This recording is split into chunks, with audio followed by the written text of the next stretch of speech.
Oke, Aida. Jadi apa nih yang bisa kita diskusikan hari ini? Kamu sambil minum juga boleh loh. Ah ya, iya saya terkait yang pertanyaan tadi itu Pak, yang Apa tuh? tentang Bisa kalau disebutkan ulang nggak? kalau ya kalau misalnya fresh graduate itu harusnya apply di semua posisi dicobain gitu atau kita harus apply di posisi yang sesuai minat kita terus kita juga punya pengalaman di situ meskipun sedikit gitu Pak. Oke. Soalnya banyak yang bilang juga kan, kamu tuh fresh graduate harus apply, coba apply di mana-mana gitu, nggak usah takut, nggak usah milih-milih dulu ya seperti itulah Pak. Menarik ya. Aku jelasin dulu pakai share screen. Mumpung kamu juga pakai laptop sepertinya. Apakah sudah muncul layar putih di depan di depan wajah kamu? Udah muncul ya layar putih ya? Ya, sudah.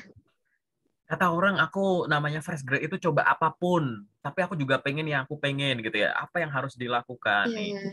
Nih, Benar. ini namanya area of interest gitu.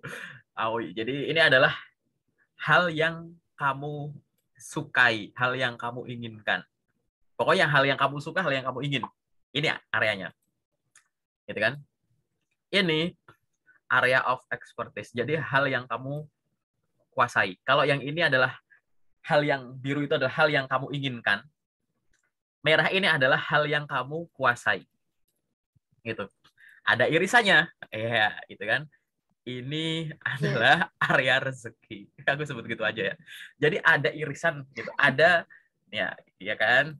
Jadi di sini namanya ada hal yang kamu sukai tapi tidak kamu kuasai. Betul? Itu nomor satu.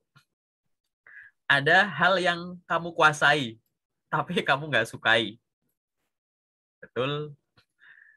Karena manusia. Dan ada yang di sini. Ada yang kamu kuasai dan kamu suka. Gitu. Oke? Nah, kalau Iya. analoginya gitu ya, analoginya ini sebenarnya aku jelasin ini tuh biasanya aku kalau kumpul sama teman-teman, kalau diskusi agama, diskusi sama teman-teman filsafat gitu. Jadi kayak ada yang kamu inginkan gitu, tapi kamu nggak kuasai. Kamu pengen bisa terbang nggak? Kamu pengen pindah ke tempat lain tinggal loncat gitu, twing, gitu nyampe gitu nggak? Gitu. Aku biasanya ngomong gitu. Itu contoh hal-hal yang kayak kita pengen kayak praktis gitu ya, gitu. Tapi Iya, saya iya, nggak kuasai, benar-benar. misalkan aku gitu. Atau yang kita kuasai tapi kita nggak inginkan, gitu. Misalkan apa? Gitu. Ada orang yang bisa baca pikiran orang terus akhirnya takut gitu, kita kuasai tapi kita nggak ingin, kita dikasih tapi nggak ingin gitu. Ada yang kita kuasai dan kita sukai, kamu senang nggak bisa jalan gitu, senang nggak tangan kamu bisa begini-begini gitu kan? Senang nggak gitu ya. Ini Iya, adalah logika iya. aja sih, analogi. Jadi hubungannya di dunia kerja apa gitu ya, jadi gitu. Ada yang nomor satu kita bahas ya, kamu inginkan tapi kamu tidak kuasai, yaitu area biru. Nah, untuk yang ada di daerah sini ya, gimana caranya di daerah satu sama daerah dua ini diperkecil ya, diperkecil kalau bisa buat kayak gimana nih, kayak begini nih, sini apa namanya ya, kalau bisa nih dibikin irisannya itu semakin membesar, paham nggak? Jadi areanya ini jadi makin besar gitu. Terus, Lalu gimana biar warna biru nomor satu ini jadi segini, ya kan, yang kamu sukai itu juga coba juga kamu kuasai, yaitu adalah dengan belajar, belajar. berlatih. Entah pendidikan formal, pendidikan non formal, kamu ikut bootcamp, ikut webinar, ikut seminar ini itu, pelatihan ini itu, baca buku, nonton konten gitu-gitu ya. Jadi untuk hal-hal yang kamu sukai tapi belum kamu kuasai, harus kamu latih. Oke? Itu dulu. Ini termasuk sama karir. Oke? Yang kedua, yang ini harus jadi ini dong, yang kamu kuasai tapi kamu nggak sukai, biasanya apa? Kak, aku kuliah salah jurusan, aku dulu sama orang tua disuruh ngambil ini. Kak, aku salah jurusan gara-gara nggak ada yang lain yang diterima. Terus daripada aku nganggur kan, daripada aku ada gap career atau gap pendidikan gitu. Hal-hal yang kamu kuasai gitu, tapi kamu masih mensyukurinya dengan setengah hati gitu. Artinya apa? Kalau ada yang kamu kuasai tapi kamu nggak pengen pakai, nggak usah ngerasa salah jurusan atau apa. Coba deh lebih bersyukur yuk gitu. Biasanya aku bilang kayak gitu. Kalau teman-teman ada yang menguasai sesuatu, tapi kayak aku nggak mau pakai ini Kak, itu kayaknya nggak, bukan aku banget deh gitu. Kenapa? Bersyukur ini nggak harus menggunakan yang kamu kuasai untuk support karir ya. Mungkin kamu kuasai, tapi nggak kamu sukai mungkin gara-gara kamu kurang bersyukur. Kedua, mungkin kamu nggak tahu hubungannya ke arah karir. Hubungannya ini sama duit apa sih gitu. Ada loh orang yang semangat kuliah jurusan A, tapi kerja nggak mau bidang A. Karena dia susah ngebayangin kalau kerjaan ini gimana ya karirnya. Itu intinya menghubungkan yang kamu kuasai ke arah duit itu susah gitu. Ya kan? Gitu. Nah, kalau hal semacam ini kamu harus apa? Harus konsultasi. Kamu punya coach, kamu punya teman buat sharing, kamu punya dosen, kamu punya orang yang lebih ahli di sektor ini yang bisa ngasih kamu gambaran gimana ya hal yang saya sukai ini bisa support karir saya gitu. Biar apa? Ya ini, biar area irisan ini makin besar. Oke? Nah, artinya Oke. apa tadi? Kalau misalkan ini dihubungkan dengan pertanyaan kamu gitu ya, kata orang saya harus daftar yang apapun deh gitu. Coba aja. Padahal kan masing-masing orang ada kayak begini. Jadi kalau di psikologi itu kebenaran gitu ya, keyakinan itu dasar yang paling kecil itu ada keyakinan pribadi. Jadi walaupun orang bilang A, B, C, D, F, G, kalau kita nggak yakin, ya kita nggak bakal percaya gitu. Nah sekarang lihat dulu di sini, ya kadang itu kita bisa tergerak melakukan sesuatu karena kita ingin sama kita butuh. Yes. Gitu. Nah, Benar. sekarang lihat kamu yang sekarang. Gitu. Bisa nggak yang kita ingin itu sama dengan yang kita butuh? Karena biasanya kalau ingin dan butuh, itu sisi bermanfaat untuk diri sendiri dan orang lainnya itu lebih besar. Sisi bermanfaat untuk diri sendiri dan orang lain lebih panjang. Gitu. Ya kan? Kadang kita kan beli sesuatu karena kita butuh. Kadang kita beli sesuatu karena kita pengen. Sebenarnya nggak butuh. Iya. Tapi biasanya kalau yang pengen dan butuh, biasanya itu berguna nggak cuma untuk diri sendiri. Pasti bisa untuk orang lain, atau kalau untuk diri sendiri, bisa untuk jangka panjang gitu ya. Nah, sekarang lihat dulu. Aku nggak mau jawab pertanyaannya dari gitu. Saudara, saudara, tetangga kamu atau siapa kamu itu, ya kan? Jadi sekarang lihat dulu di kamunya gitu.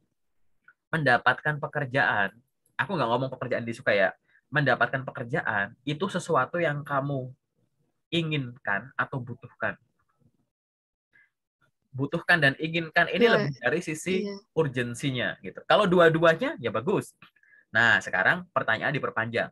Memperoleh pekerjaan sesuai jurusan itu diinginkan atau dibutuhkan gitu. Kalau bingung Diinginkan. lagi, kayak gitu. Kalau udah kayak gitu, akhirnya buat apa sih? Kenapa kok mancingnya jauh banget ke sini-sini ya gitu. Ya sebagai gambaran aja sih gitu. Aku tuh pengen kamu tuh kayak begini nih.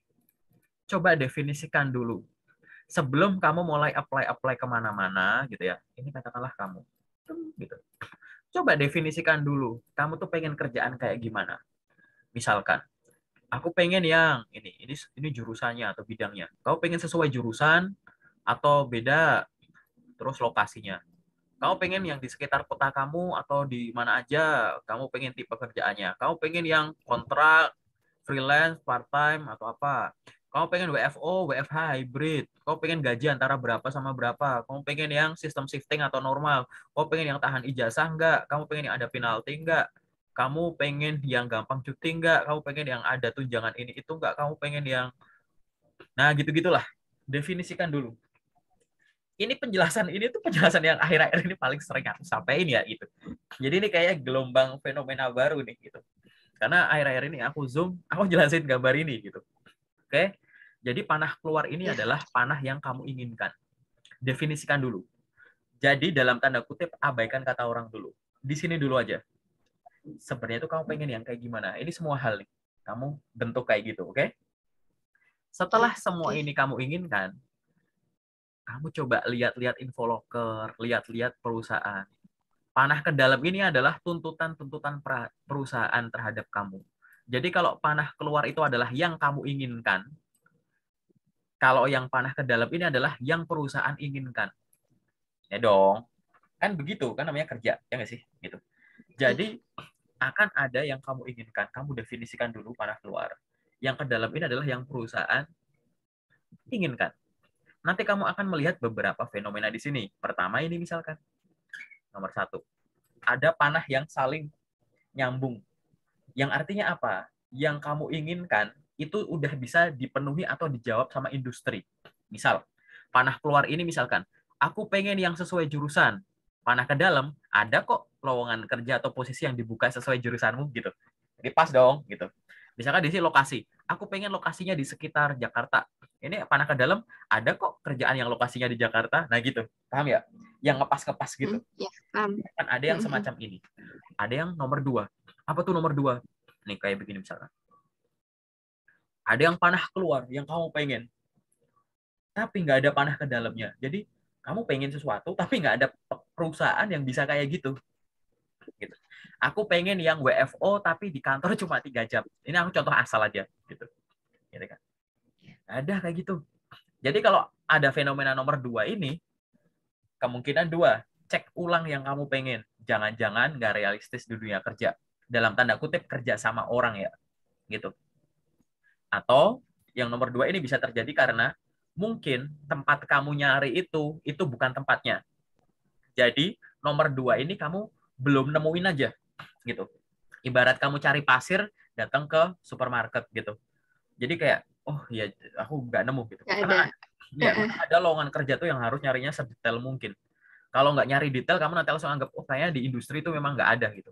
Nah itu yang harus kamu cari dulu gitu ya. Oke? Atau fenomena nomor 3. Mana tuh fenomena nomor 3? Mana ya paling gampang? Ini. Ya. Ada panah. Salah. Bukan itu. Yang ini nih. Iya, nomor 3 ini. Ada panah ke dalam, nggak ada panah keluar. Perusahaan itu nuntut kamu bisa bahasa Mandarin. Tapi kamu nggak bisa. Paham nggak? Gitu. Jadi ada panah ke dalam. Ada panah ke dalam. Perusahaan nuntut sesuatu dari kamu. Tapi kamu belum bisa provide. Gitu. Nah, untuk hal-hal yang sifatnya nomor 3, ini kamu butuh upgrade, kamu butuh belajar. Entah baca, entah ikut kursus, seminar, kelas lagi, sekolah lagi, terserah. Oke? Gitu. Nah, sekarang yang harus kamu fokuskan itu adalah bukan mempermasalahkan mau sesuai jurusan apa enggak saja.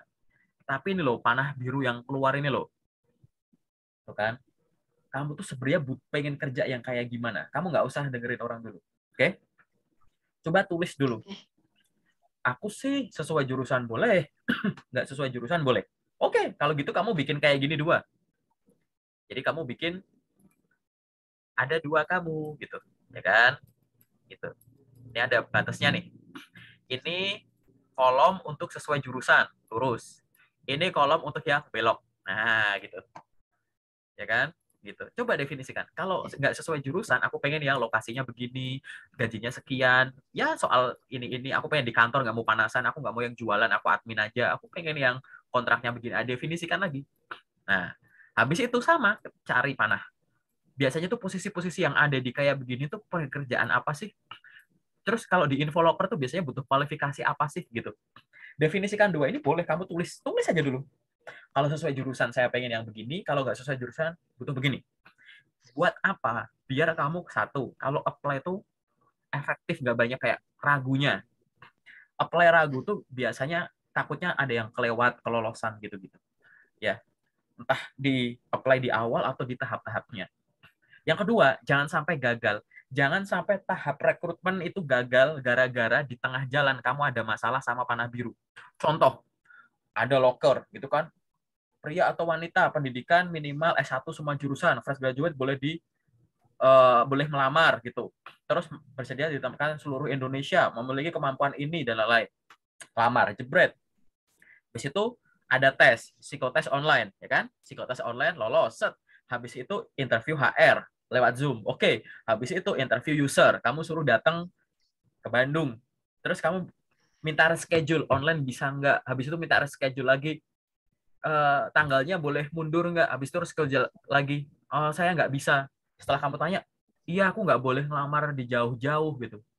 Kan konyol, kamu udah capek dulu, di loker kamu udah baca bersedia ditempatkan seluruh Indonesia, terus udah sampai banyak tahap, akhirnya ada undangan offline minta reschedule online, atau malah nggak datang, gitu, atau pura-pura saya udah diterima nggak jadi gabung gitu, atau dicuekin nggak tiba-tiba hilang, ngeghosting gitu, hanya karena apa? Aku nggak mau yang jauh, oh aku nggak boleh jauh sama orang tua. Loh itu tuh harus kamu udah selesai itu di awal. Karena ini adalah panah biru gitu loh. Gitu. Ya. Jadi ini harus selesai di kamu dulu. Oke? Nah, pertanyaan si orang tadi gitu yang akhirnya memunculkan pertanyaan ke aku itu bagus gitu. Sebenarnya saya sebagai seorang fresh grade itu harus gimana? Gitu kan. Nah, ini kamu bikin karir plan dulu kayak begini. Saya tuh kepengen yang begini, begini, begini. Kenapa kamu pengennya begitu? Kan akhirnya kan dengan panah-panah ini muncul kan kamu akhirnya ada gambaran. Kalau sesuai jurusan, saya tuh pengen kerja kalau nggak jadi ini. Nah biasanya kalau jadi itu, lokasinya itu ada di kota-kota ini, paling deket di sini lah, nggak jauh dari rumah. Gajinya antara sekian sampai sekian, aku oke. Kemudian cara kerjanya begini, akhirnya nanti kontrak-kontraknya kayak begini. Habis aku coba reference check atau riset lewat website atau sosial medianya kerjaannya begini gitu. Oke, jalan gitu. Jadi kamu walaupun belum keterima, kamu bisa mendefinisikan karir planmu yang sesuai jurusan gitu kan. Begitupun sebaliknya. Oh, aku kalau nggak sesuai jurusan, aku tuh pengen ada kerjaan begini. Aku kan bakal jadi gini. Kalau jadi ini aku kerjaannya gini. Emang sih sekarang aku butuh untuk meningkatkan kemampuan ini. Karena A, B, C ini A sama B aku udah bisa, tapi aku masih kurang jago. Aku akan belajar sendiri, aku luangin waktu tiap hari biar jago sambil jalan sambil apply. Yang C aku nggak bisa belajar sendiri. Aku ntar ikut tiap weekend aku ikut training ini itu pelatihan ini itu aku cari yang ini itu yang gratis atau berbayar gitu. Definisikan itu dulu, ya kan? Ini kan ibaratnya kamu disuruh milih mau sesuai jurusan apa enggak. Kamu namanya first grade itu banyak-banyak lamar. Nah, definisi definisi banyak-banyak lamar semua dicobain itu, ya, artinya apa sih? Nih, artinya tuh begini. Ini aku kalau pindah gini muncul nggak putih? Enggak, ini masih yang gambar-gambar tadi. Oh, bisa. Kalau begini, Ya, sudah. udah ganti ya. Oke. Oke, aku sekarang jelasin dulu ya. Nih, kamu punya waktu 24 jam. Oke? Dikurangi, Oke. coba hitung waktu tidurmu berapa. Oke? 6 Kurangi, jam. ya nggak usah Hmm. disebut. Oh ini waktu tidur. Kurangi waktu Oke. ini isoma gitu. Ini bantu orang tua gitu. Ini waktu kamu me time lah, jalan-jalan nongkrong bla bla bla gitu. Ini mungkin Hmm. kamu sekarang lagi ada ikut kelas apa, pelatihan apa misalkan, atau ini ada kegiatan yang lain apa gitu. Nah, intinya tuh coba kamu ya diukur dalam waktu sehari sebenarnya kamu punya waktu kosong berapa. Oke? Wah, aku sehari setelah aku hitung-hitung macam-macam, ya walaupun waktu kosong ini nggak harus ngumpul di pagi, ngumpul di siang, ngumpul di sore ya. Tapi hitung dulu, kamu sebenarnya punya berapa? Oh, ternyata ini itu angkanya adalah 5 jam. Nah, 5 jam ini silahkan kamu bagi jadi dua. Satu porsi itu untuk ngelamar kerja, satu porsi itu untuk belajar atau pengembangan diri. Bagi duanya terserah persentasenya, mau 50-50, 70-30, 90-10, terserah. Bikin plan gitu. Oh, waktuku 5 jam. Aku pengen 1 jam buat belajar, 4 jam apply job. Oke? Udah? Oke. Udah kayak gitu? Nah, Iya. kalau udah kayak gitu, yang harus kamu lakukan selanjutnya adalah, kan kamu udah ada rencana nih di sini nih, rencana bulat gini, terus waktu Bu untuk lamar kerja, akhirnya kamu komit berapa nih ke dirimu sendiri. Betul kan? Ini ya. Oke? Iya, benar-benar. Yang kamu lakukan sekarang adalah silahkan lakukan planning kamu secara rutin minimal seminggu. Senin, Selasa, Rabu, Kamis, Jumat, Sabtu, Minggu. Ini Senin lagi deh. Ini ada bulat-bulat nih. Ini bulat-bulat apa sih yang ada di sini gitu. Coba kamu rutin dulu nih ngelakuin ini tiap hari. Rutin aja dulu. Gimana cara ngelakuinnya? Cara ngelakuinnya itu adalah, ini kan CV-mu nih. Kamu ngelamar kerja lewat apa misalkan? Oh, aku lewat email. Aku lewat Jobstreet. Aku lewat Glints. Aku lewat LinkedIn. Aku lewat website.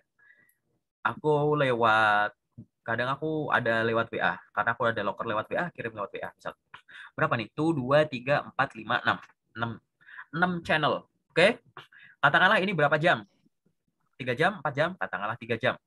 Oke, berarti selama 3 jam, aku akan menggunakan waktuku untuk explore ini semua. Oke? Jadi isi dari warna biru ini itu adalah ini. Oke? Gitu. Jadi selama 3 jam gitu. Kamu 3 jam bagi 6, setengah jam, setengah jam. Setengah jam kamu cuma follow up yang ada di website mulu. Udah habis, set, ganti LinkedIn, ganti Indeed, Mikael, ganti. Itu terus. Rutin aja dulu. Oke? Setiap setelah kamu selesai ngelamar-ngelamar, coba kamu rekap. Sehari yang bisa kamu kirim lewat sini itu berapa? Ini berapa? Ini berapa? Ini berapa? Ini berapa? Bikin di Excel aja dulu. Ini buat ngukur dirimu sendiri ya, untuk jawab kalimat tetangga atau saudaramu yang bikin bingung. Paling enak tuh ditulis pakai angka. Oke? Akhirnya ini misalkan ini berapa? 3. Jobstreet itu banyak yang klik-klik 15. Gitu. Glints 10. LinkedIn 12. Gitu. Website 10. Ini. Gitu. Jadi di sini nanti ada angka. Setelah kamu punya jadwal rutin, ya, di sini kamu punya 3 jam, 3 jam, 3 jam, 3 jam, 3 jam, 3 jam, 3 jam. Di sini kamu akhirnya jatuh angka berapa? Oh, di sini aku bisa sampai 20. Di sini 15. Di sini 5. Jangan-jangan di sini 0. Kepake buat yang lain, kondangan. Terus habis ini di sini berapa? 16. Di sini 8. Di sini 2 gitu. Angka kamu fluktuasi gini. Coba cari rata-ratanya dulu. Oke. Gitu. Jadi dalam waktu seminggu gitu, kira-kira angka rata-ratamu berapa gitu. Intinya di sini tuh aku minta kamu punya jadwal yang terukur agar kamu punya jadwal harian yang teratur. Teratur. Pergerakan Iya. itu kalau nggak teratur itu susah dikontrol. Tapi kalau pergerakanmu teratur, ngontrol tuh gampang. Kamu lihat pasukan baris berbaris itu tuh kalau yang suka lomba gitu ya, gitu. Jalan, tak tak tak tak, tak terus sudah berhenti, gerak gitu. Tapi ada satu yang cek gitu. Kelihatan nggak? Kelihatan kan? Iya. Itu padahal orangnya banyak tuh, misalkan kamu lihat itu pasukan apa gitu, ya kan, misalkan nih TNI ada yang gagal, ya ada yang satu orang melamun misal gitu, jebret gitu, kelihatan nggak? Kelihatan, Iya. dilihat kelihatan. Yang itu loh, aku minta kamu bikin pergerakan yang jelas untuk dirimu sendiri, biar kalau ada yang salah, bahkan orang lain yang nggak ahli pun akan bisa nandain, kamu kok nggak gini sih, emang kayak gini ya gitu. Akhirnya kamu, oh iya ya gitu. Sama, kamu lihat pasukan baris berbaris apapun itu, upacara 17 Agustus gitu-gitu ya, itu bahkan penonton nih, emak-emak yang cuma diundang misalkan nonton, dia nggak bisa tuh baris-baris gitu misalkan, tapi bisa kan bilang itu salah, bener kan gitu.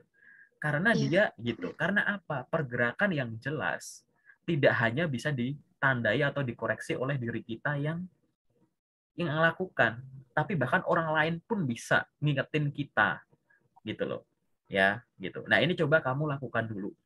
Akhirnya kalau kamu bisa rutin kayak begini, aku pengen kamu kayak gimana? Aku pengen itu kamu lihat nanti jadinya gini. Dalam waktu 1 minggu, aku bisa ngirim lamaran sampai 100. Oke? Dari 100 lamaran gitu, yang lewat email itu ada 20 email gitu ya. Yang lewat LinkedIn 30, yang lewat Jobstreet 10, yang lewat Glints 10, Bapak nih 5, nah, yang lain-lain 30 gitu ya. Ya kan, gitu. Ya kan? Dah kayak begini. Dah, setelah Iya. kamu udah kayak gini, apalagi yang kamu lakuin? Dari 20 yang aku kirim lewat email gitu ya, yang respon, yang lanjut ke tahap selanjutnya 5. Yang nolak aku 15. 16. 16, 10. Yang nggak ada respon 5. Ini juga kamu gitu-gituin. Ini kalau mau detail ya. Tapi kalau kamu nggak mau detail begini, kamu bisa begini aja. Seminggu aku kirim ke lamaran 100. Yang lolos ke tahap selanjutnya 20. Yang terang-terangan nolak aku 40. Yang nggak ada kabar 40. Kamu akhirnya bisa tahu ambil tindakan. Oke, yang 20 ini aku harus belajar ini. Yang nolak aku, coba aku lihat apa yang salah dari 40 ini. Bidang-bidangnya kah? Jangan-jangan yang aku lamar ini cuma aku pengen tapi aku belum menguasai. Yang tadi di awal aku bilang, evaluasi. Gitu kan. Yang 40 ini nggak ada kabar. Ini gimana nih? Diterima, ditolak, atau gimana? Atau memang belum tersentuh?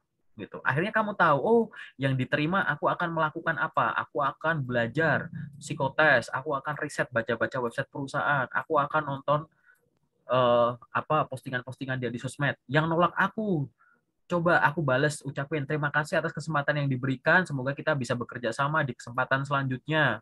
Terus minta feedback sama HR atau recruiter, apa yang bisa aku improve dari diriku, dari CV-ku. Kamu cek ulang lagi soal lokernya, jangan-jangan ada yang bisa kamu pelajari. Terus ini, yang nggak ngerespon kamu gimana? Cari email, tanya, gitu. Chat, HR-nya ada WA-nya, chat. Perkenalkan nama saya Aida yang pada tanggal sekian mengikuti tes di PT ini sebagai ini untuk posisi ini. Mohon informasi kelanjutan dari proses rekrutmen saya bagaimana ya atas informasi yang diberikan. Saya ucapkan terima kasih, kirim kayak gitu ke banyak perusahaan gitu. Akhirnya buat apa kalau kamu ngomong-ngomong kayak gitu? Ya akhirnya biar kamu tahu lagi dari 20 yang lanjut, mana yang kamu nanti ke rekrutmen ke HR, mana yang kamu terhenti gitu. Mana yang nanti kamu akhirnya habis tes nggak ada respon gitu terus gitu. Nah, yang ditanya ya gitu ya. Termasuk yang ini yang akhirnya kamu follow up. Akhirnya 40 ini yang terhenti kira-kira jadi berapa? Yang ternyata belum kesentuh akhirnya kasih kesempatan hijau berapa gitu. Yang akhirnya masih aja nggak dibalas udah di chat berapa gitu. Ambil tindakan lagi gitu. Ya ini yang disebut sebagai coba yang banyak gitu. Coba yang banyak itu adalah tadi ya, coba kamu ukur selama 1 minggu dengan waktu yang kamu sediakan sama dengan tapi di awal udah definisikan dulu ya yang kamu pengen apa ya. Coba rutin dulu aja. Rata-rata tuh per hari kamu bisa berapa? Tadi kan angkanya kan berubah-berubah tuh ya. Iya. Ada yang sehari 20, 10, 15, 5, 0, bla bla bla. Coba kamu rata-rata gitu. Oh, ternyata kalau di rata-rata aku per hari itu bisa 15. Definisi dari orang yang ngasih saran ke kamu, cobalah yang banyak. Definisikan sebagai ini 15, coba di minggu selanjutnya kamu praktekin dulu 15. Kira-kira dengan ngirim 15, kamu masih ada waktu kosong nggak? Tanpa mengganggu waktu kosong kamu yang lain. Sorry, mengganggu porsi waktu yang lain. Jangan waktu alokasi yang lain kamu gituin. Nah, definisi dari cobalah yang banyak apa?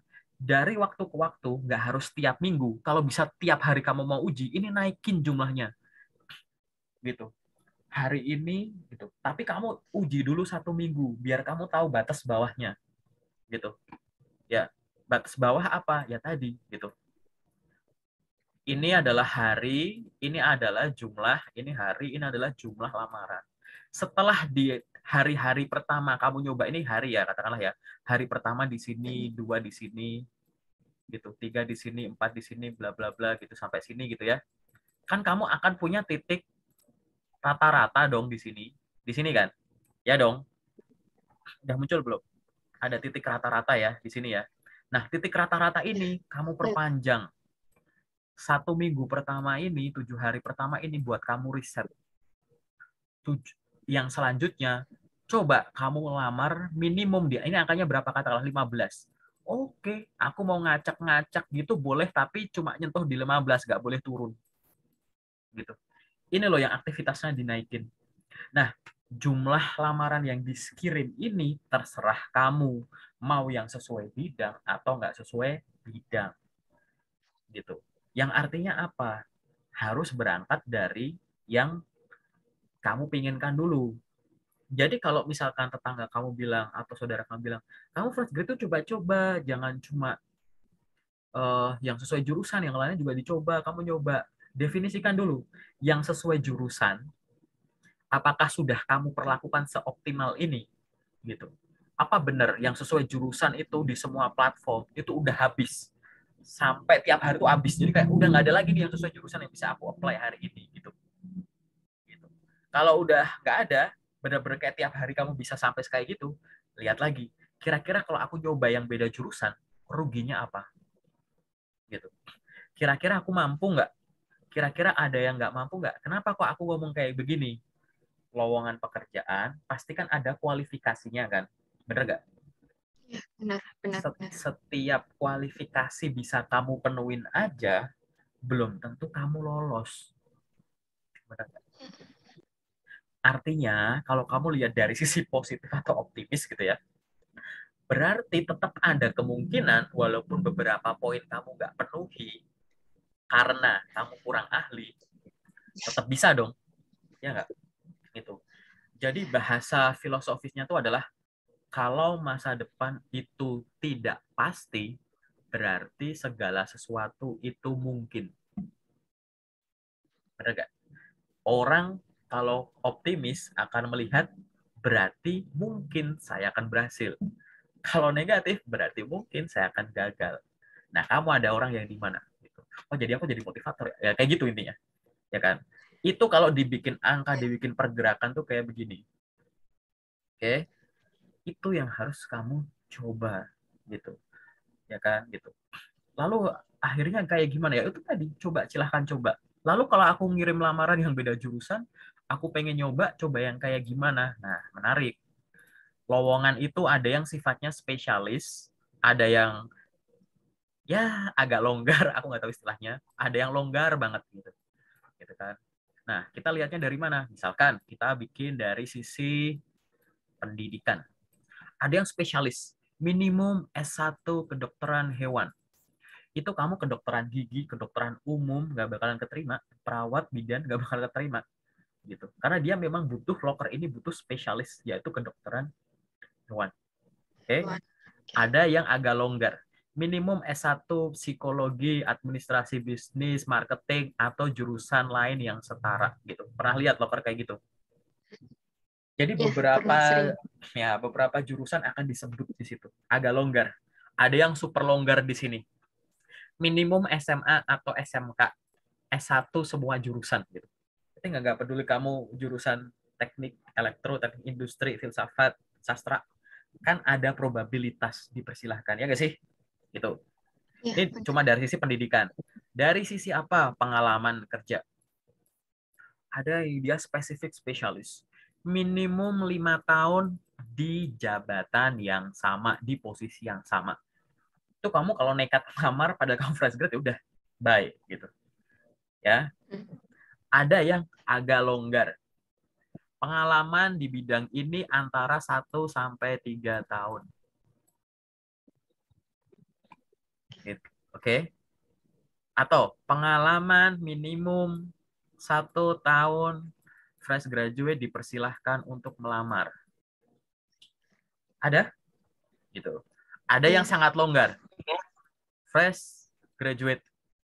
Gitu. Dah, gitu. Ya kan? Gitu. Atau ada yang tulisannya kadang gini nih, pengalaman tidak diperlukan. Gitu. Ada. Gitu. Ada yang ini semua nih. Jadi unsur-unsur yang ada di CV bisa kamu breakdown di sini nih. Gitu. Nah, aktivitas banyak yang disarankan oleh saudaramu atau tetangga kamu tadi, ya intinya tuh adalah habisin dulu yang kolom ini loh. Cari yang luas, nggak ada batasan dari pendidikan, nggak ada batasan dari pengalaman. Ini loh, gitu. Jadi mereka tuh ada niat bagus untuk ngingetin kamu, udah pasti belum, ini udah habis. Kalau ini udah habis, yang harus kamu lakukan nomor 2 adalah ini loh, gitu. Udah dicoba belum? Gitu. Yang artinya apa? Jadi saran saudara kamu jangan atau tetangga kamu itu jangan ke sini. Kamu bunuh diri kalau ke sini. Ya kan? Gimana caranya biar aku peka, aku sensitif terhadap yang spesialis ini? Ya tadi, kalau pada dirimu sendiri udah mendefinisikan apa yang kamu pengen, baik itu sesuai jurusan apa enggak, kan mata kamu akan sensi. Oh, ini sesuai, apply. Enggak sesuai, oke. Ini sesuai, beda jurusan. Ini aku nggak bisa tapi bisa diupayakan. Oke. Ini sesuai, apply gitu. Ya kan? Di awal tadi dasarnya adalah panah biru tadi loh. Sudah kamu definisikan. Panah warna apa? tadi awal panah Iya, warna biru. biru. Iya, di sini Biru. lingkaran biru. Gitu. Ya. Jadi pastikan yang basic itu udah kamu lakukan dulu. Setelah itu lakukan yang tengah ini, gitu. Nah, jadi nanti kalau ada ya, kalau kamu sudah melakukan ini semua, saudara atau tetangga kamu itu masih ngomong hal yang sama, kamu bisa jawab pakai satu kata. Kamu tuh sebagai fresh grade itu coba dong lamar yang sesuai jurusan atau yang nggak sesuai jurusan. Kamu bisa jawab kalimat itu pakai satu kata. Apa? Apa? Bukan Satu apa. kata. Udah. Oh, gitu. Ya nggak? Aku nanya deh. Kamu Iya, waktu iya. waktu kamu ditanya pakai pertanyaan itu, kamu jawabnya apa? Pasti panjang. Iya, bener. Ngapain? Saya tuh nggak suka. Bla. Jelasin. Hmm. Hmm. Kan? Bener kan? Gitu. Bener. Menarik ya? Iya. Kan? Oh, aku nggak mau. Aku mau yang kayak begini nanti. Gitu. Coba kalau kamu udah ngelakuin kayak tadi, tidak ini, kamu tuh coba dong lamar yang sesuai jurusan masih banyak, udah. Kamu coba dong bla bla bla yang sesuai jurusan, udah. Nah terus Udah. sekarang kamu ngapain? Nunggu respon. Yang kamu omongin udah aku lakuin. Aku udah punya. Kamu baru mikirin sampai situ, aku udah ngelakuin. Aku udah futuristik gitu. Itu loh, ya gitu. Makanya aku maksa kamu nggak lewat chat WA karena chat WA-nya panjang. Gara-gara itu, ya. Mm-mm. Semoga paham ya. Ya.